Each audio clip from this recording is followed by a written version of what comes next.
This is your prophecy update.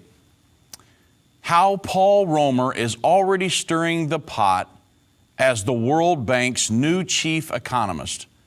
This comes from the Wall Street Journal. Just weeks into his new job as the World Bank's new chief economist, Paul Romer is already looking to shape up the aging development of the institution. He's already talking about a global identification system that could help tackle the problem of financial inclusion for the poorest in one fell swoop.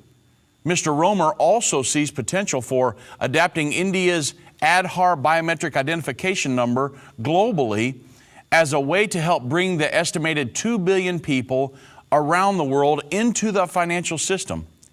He likens the idea to the Internet Protocol system that paved the way for the global data sharing revolution.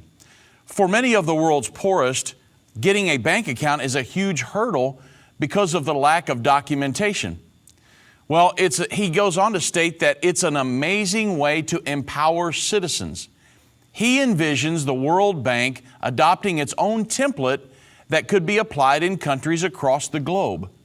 Besides including those who are currently excluded from the financial system, it could also help bring people into the formal sector, protect labor rights, and improve tax and pension systems. Of course, India, if you know anything about it, India's Aadhaar biometric identification system is a 12-digit unique identification number strengthened by a fingerprint and an iris scan of the citizens for increased authenticity and security. Without a formal proof of identity, a lot of services from banking to government subsidies are not available for the people who need to find, and in other words, they would have to find alternative forms of identification, which are usually a lot more expensive. So they have ways of enforcing this and making this so it's compulsory. They don't have a choice. So in looking at this, the Bible describes a system under which a person will not be able to buy or sell without a number assigned by the government, and this will be put in place just prior to the second coming of Jesus Christ and the Battle of Armageddon.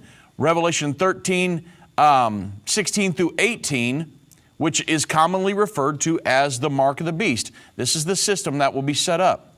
For those of us who follow the prophecies of the Bible, any effort to enforce a global identification system that forces every person on earth to have a unique identification number in order to function in society is seen as a precursor to the mark of the beast system in the end time.